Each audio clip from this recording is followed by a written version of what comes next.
You can lie, or you can tell untruths, or you can twist the truth to those who don't know, but we know. We know, and we saw it with our eyes and we heard it with our ears.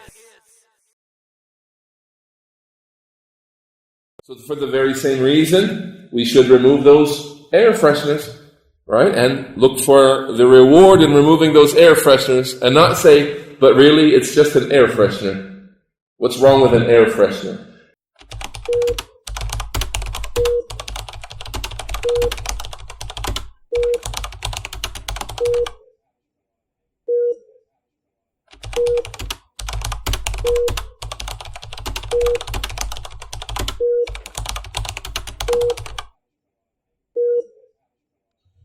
Alhamdulillah, salatu wassalamu ala rasulillah, amma ba'd. Barakallah feek. Wa alaikum assalam wa rahmatullahi wa barakatuhu. You're saying there is a brother who is advising people to remove the air fresheners that are hung from cars for the purpose of it being from Tawheed. He said that his children hung a pine tree air freshener, that which is used to make the car smell nice, on the rear view mirror of the car. And he advised to take it down because we are hanging something on the car.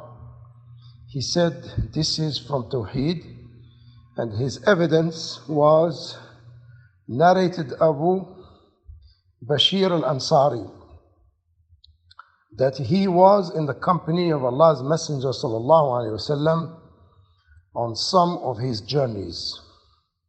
The sub-narrator, Abdullah, I think that Abu Bashir also said, and the people were at their sleeping places. Allah's apostle sent a messenger ordering there shall be not remain any necklace or string or any other kind of necklace around the necks of every riding beast except it is cut off. So this is the hadith that the brother is using, hadith from Sahih Bukhari. He said the Messenger of Allah ﷺ never said to them to go ask each person, why do you have a string? And this is okay for shirk, and if there is no shirk, then you can leave the string. He said there were no questions about why. He said today we don't have camels or horses, but today we have cars, equivalent of a riding beast. So for the very same reason, we should remove those air fresheners, and that we will look for the reward of removing those air fresheners from the cars. And we shouldn't ask, it's just an air freshener. What's wrong with an air freshener? I want to know, is this correct or is this excessive? And if I don't do this, would I be falling into shirk? And if I do it, would I be rewarded by Allah? This understanding, barakallah fiqh, is incorrect. The brother, may Allah subhanahu wa ta'ala increase him in knowledge, he should have read the explanation of the scholars on that hadith before he issues a fatwa on that. So he has to understand the history behind it. So the Prophet sallallahu alaihi wasallam, Al-Imam al-Khattabi rahimahullah ta'ala, from those scholars who explained the hadith of the Prophet sallallahu alaihi wasallam, he said that the reason the Prophet sallallahu alaihi wasallam, he forbade them, because before Islam, in the pre-ignorance time, they used to hang these strings on the necks or on the neck of these animals, camels and other than that. And the reason they used to do it, to ward off the harm of the jinn, and also to ward off the evil eye, and that's the reason why. So that's why he commanded them to be cut off, because when it comes to harm and the evil eye, only Allah subhanahu wa ta'ala can protect you from that, because that strain cannot protect you. But in the case of an air freshener, there is no such a reason for it to be removed or not to be hung. There's nothing. Because it is just an air freshener. And Sheikh Abdul Aziz bin Abdullah bin Baz rahimahullah, he was asked actually about someone who hung a subha, which is a dhikr bead, for decoration only. He's not doing it because he believes it's going to protect him and the like. He said there is no problem if it is only for that purpose of decorating the car or something like that. There is no problem in that, as long as the person does not believe that it's going to ward off evil, it's going to protect him and the like. So this is the correct understanding, and that's why it's always good to go to the scholars before someone can issue a fatwa or can answer a question. It's always good to go to the people of knowledge and see what they say about that before you can even speak, because now you're going to tell the people something that is incorrect, that is very incorrect, and I could tell it is excessive. It is excessive. Barakallah fiqh.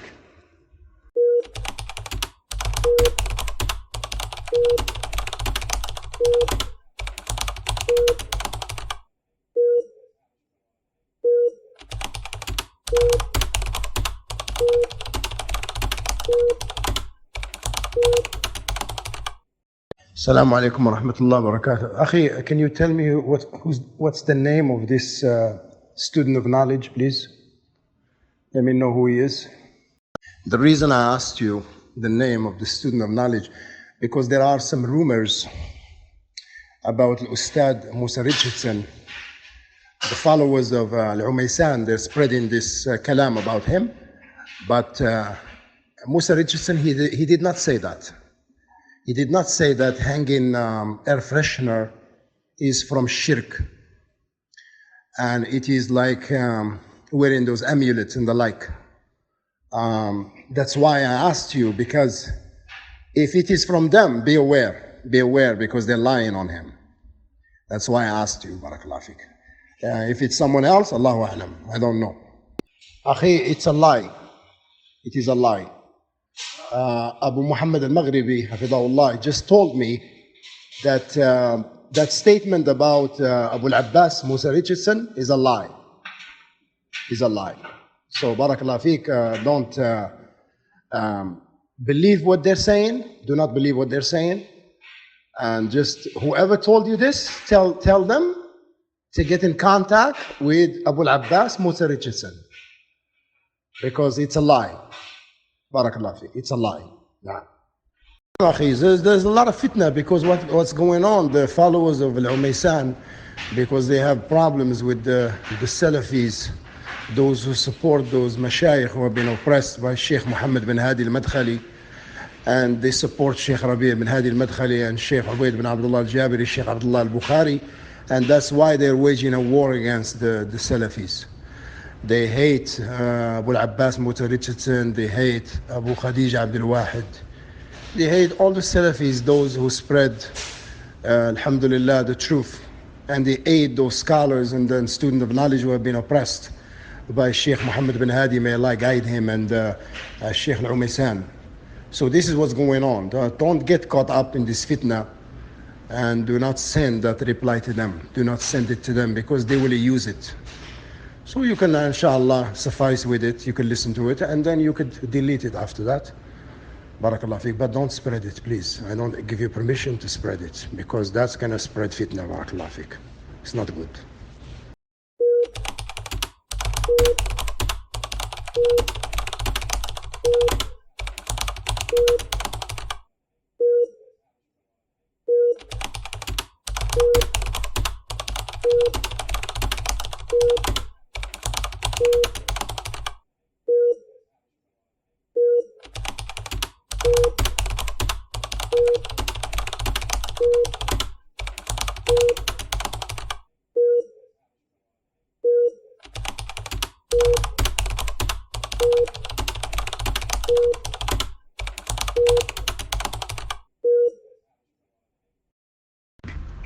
Yes, please do so. Tell them to bring the proofs and evidence that our Ustad Mūsā Richardson said that, because I find that very strange that a student of knowledge like Mūsā Richardson would say something like that. It's very ajib, very strange, you know, to come from a student of knowledge of that caliber, you know.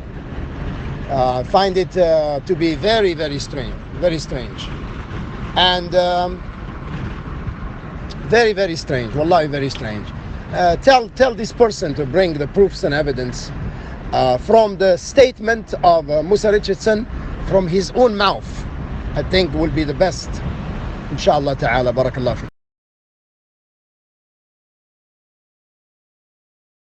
Assalamu alaikum. It's customary for Muslims to hang decorations with string from their rear view mirrors in their cars with the name of Allah or Ayatul Kursi or other related things related to our deen on them. Is this permissible? Wa alaikum salam. Based on what you have read today, this is the modern day version of hanging the qilada around the riding beast, that people hang it on their mirrors. Look at that. On the front, in a position like in the front, like as if it was a horse, it would be something, you know, they would put their air freshener, as they call it, or whatever it is, right on the neck of the horse in the front. And you would find that there are, Ayatul Kursi is common. Ayatul Kursi from Surah Al-Baqarah is commonly written on these things. And there are people who believe that this is something that is important for the protection of the car. Clearly, without a doubt, that it must be avoided if there is a reliance upon that physical thing, that it is protecting us from harm. Absolutely, without any mention of differing or any significance given to any scholarly differing, we say that must be discarded. It must be cut. And in general, we say that the generality of the evidences shows us that all of those things that are tied on those rear view mirrors should be removed and should not be there. You can place a deodorizer in your car anywhere. Why hang it on a string over the rear view mirror? While especially if most of you that are listening are from the West, in America, and probably many places in the traffic laws are state by state in America, but in my state, the traffic law was you are not allowed to hang anything on the rear view mirror. If you came to take your driver's test and you had something hung on your rear view mirror, they would tell you, you have to remove that or you will fail your driver's test. It is not allowed to put something on the rear view mirror, and that is a serious maslaha for us to follow that, because anything hung from the rear view mirror obstructs your vision. And that automobile that you drive, this is a very practical angle of staying away from something like this. That vehicle you drive is an instrument that can cause death to people. So you may not knowingly obstruct your vision in a way that could lead to an accident and the blood of a Muslim or the blood of a non-Muslim who has deserved no punishment or no attack or anything, the blood of a Muslim or a non-Muslim,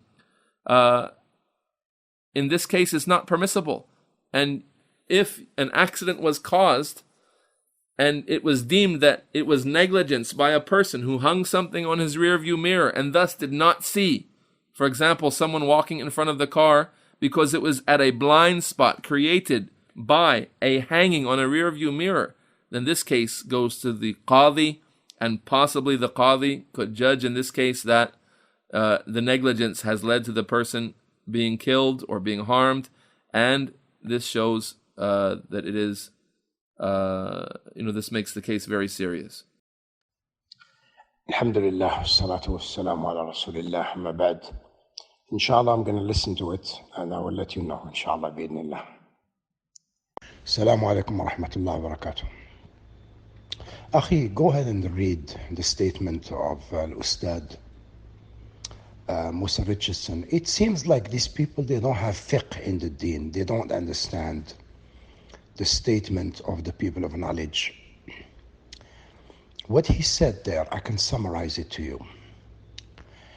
He said, as far as the ayat, like hanging ayat al-Kursi, and other than that, some people they hang, like for example 5, they hang different type of things for protection, right? This is a problem right here. This is a problem. If someone hang it for protection, then this is a problem, especially if something with a string and other than that. He's talking about that. It's not permissible, right? But if you pay attention to his statement about the air freshener, he didn't say it is from shirk. He didn't say that. So they lied upon him, because if you read, you will understand his statement. That what he meant by that, it's an obstruction. Like when you're driving, you put those things in front of you, and you may obstruct the view of what's in front of you, right? So that might create an accident or things like that. He didn't say it is shirk. Now, so there's a big difference between what the questioner said and what Al-Ustad Abu Al-Abbas said. Please read it, and then you will see what I'm seeing. Barakallah fiqh. Not say, Akhi, that. Read it again. He did not say if someone relied on air freshener. He didn't say that.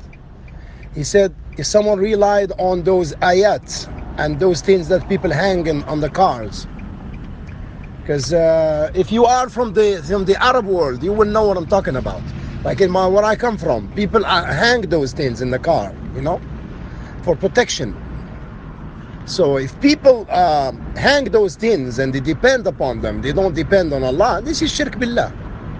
He's not saying that. He's saying that the air freshener will be a distraction in a way that the person may be distracted from seeing well on the road, and it blocks their vision. You understand? That's what he's talking about. See, the problem comes from misunderstanding. Always. People, they have problems because they don't understand the statement. You understand? So when they don't understand the statement of a scholar or a student of knowledge, so they go and misinterpret what he says, and they misquote his statement. And by doing that, they're oppressing that student of knowledge and that scholar by saying, oh, Sheikh bin Baz, he said this, or Sheikh bin Baz, or Sheikh Al-Uthaymeen, or Sheikh Al-Albani, or student so-and-so, he said this. But when you look in the statement of that student of knowledge, that scholar, you find like the night and the day. He did not say that. SubhanAllah. Just the people there, the way they understand, the misunderstanding. That's what it is. Misunderstanding.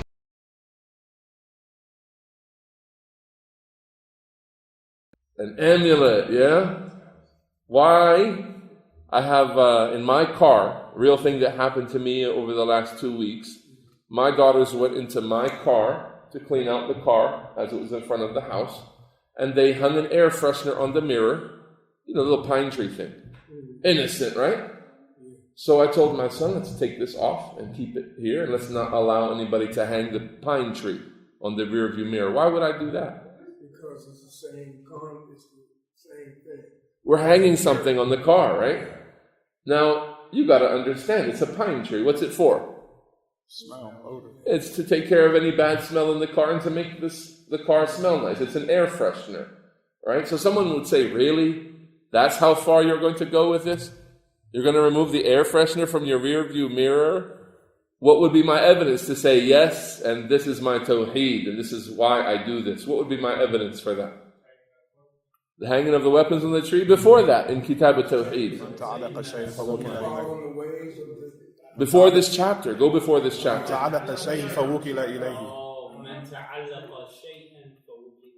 Aywa. Whoever hangs a thing, then he'll be entrusted into it. Something more more general than that, what would you say, Ahmed? The hadith of Abu Bashir sent a messenger out. Tell them to remove every string around every riding beast. Did he say, tell them to ask each person why they have a string? And if there is some shirk connected to that string, then remove the string, otherwise leave the strings? Or did he say, get rid of every string? Make sure that there remains no riding beast with a bowstring around it, except that it's cut off. No questions about why. Why is that done? Saddan lidhara'i', this principle here. So that those people who would eventually go into, this protects my animal and it keeps my riding animal from being harmed, or it makes it strong, or keeps it healthy, or whatever, and that is either through that Allah protects the riding beast, or eventually, after the lesser form of shirk is reached, then it's the bowstring itself that is protecting my animal, and so on. And today we don't have camels and horses, but today we have cars. So for the very same reason, we should remove those air fresheners, right? And look for the reward in removing those air fresheners, and not say, but really it's just an air freshener. What's wrong with an air freshener? And I mentioned to you a second reason why you should remove something like that from the rear view mirror of a car. Does anyone know? Less related to religion. Sheikh Asim?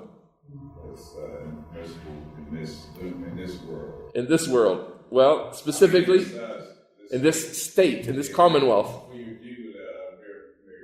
Okay, in the rear view mirror. In the state of, or the Commonwealth of Pennsylvania, for our brother from California who doesn't know the Commonwealth of Pennsylvania's driving codes, it's not allowed to hang anything from your rear view mirror, anything that would take up any space of your view. So aside from the issue of Tawheed and Shirk, we have the issue of safety first, that this actually does block your view and it could lead you to harming someone.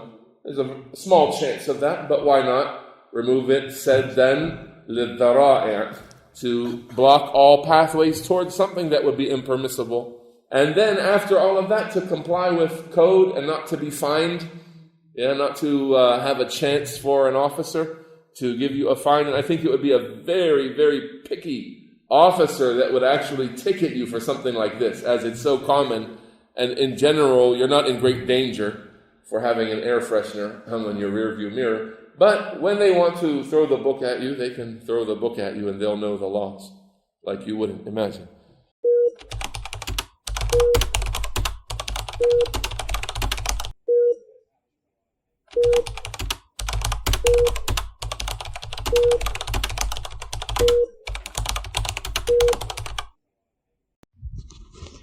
الحمد لله رب العالمين وصلى الله وسلم على محمد وآله وصحبه وسلم. My Salafi brothers and sisters, this is Saʿīd al-Maghribi speaking, and I want to make a Bayān, a clarification in regards to a lie and a fabrication that is going around and circulating on social media, especially on YouTube, from some people that don't fear Allah subhanahu wa ta'ala.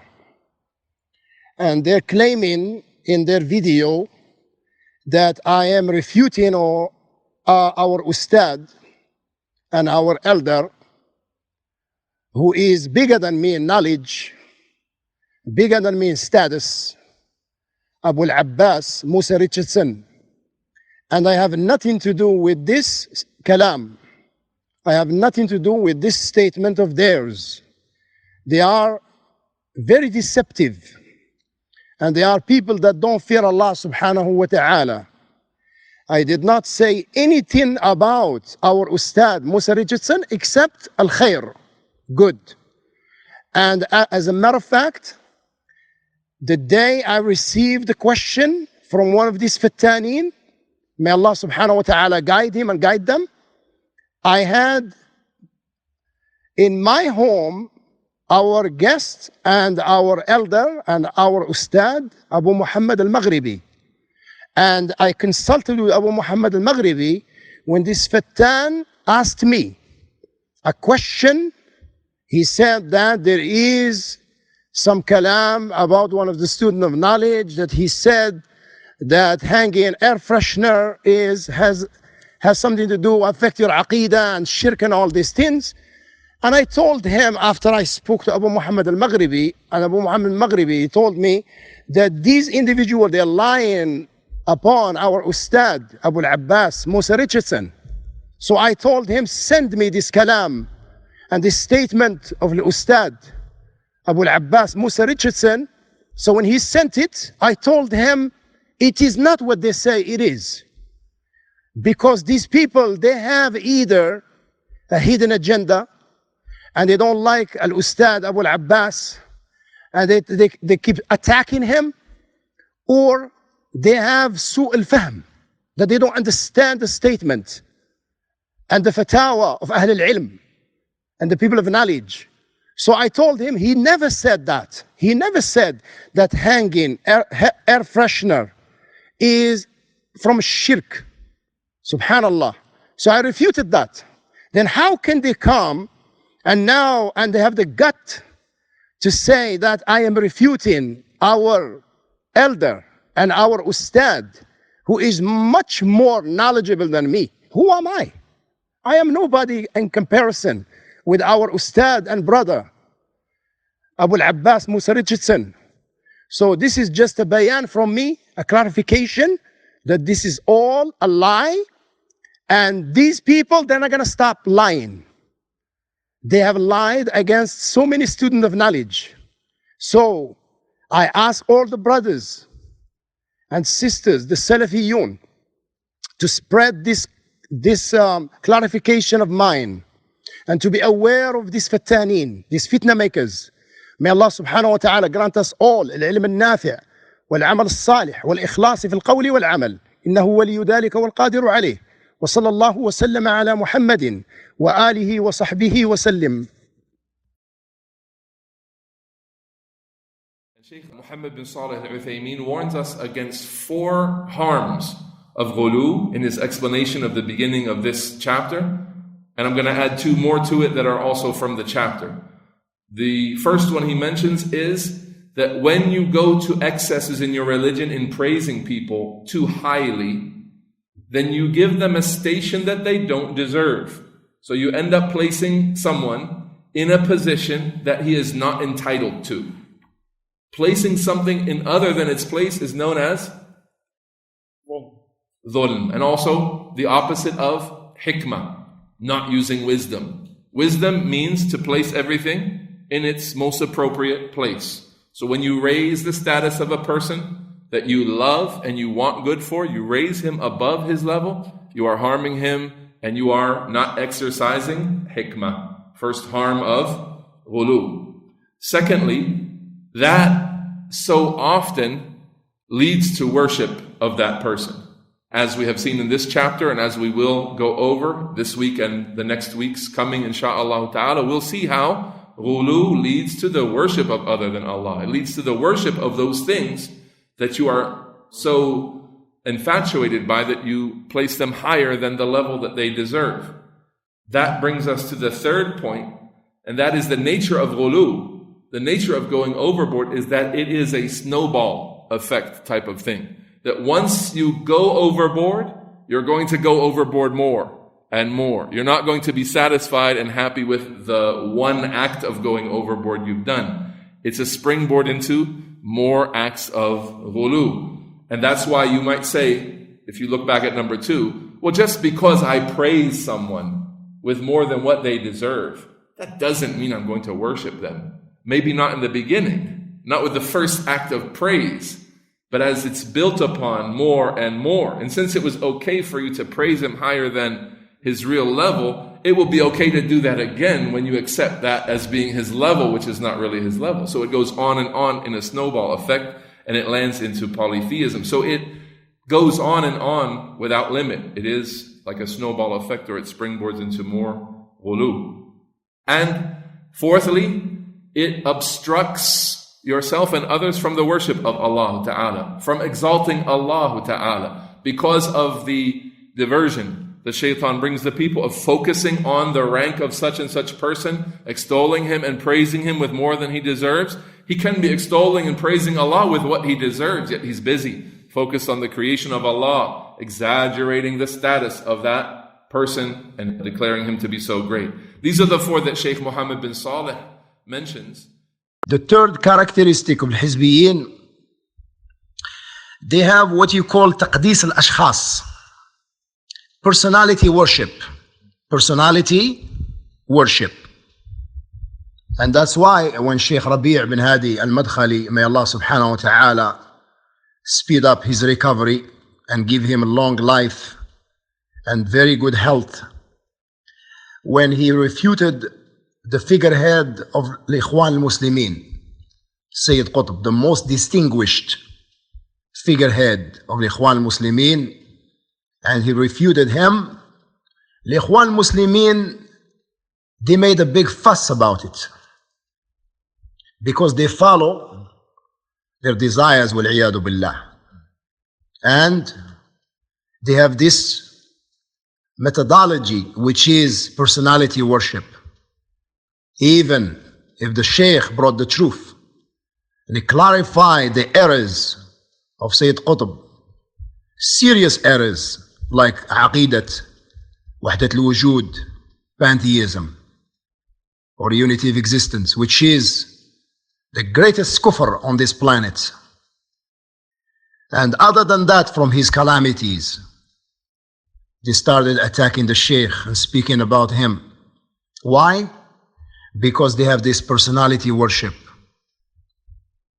All they care about is their leaders, even if the truth is as clear as the sun in the middle of the day.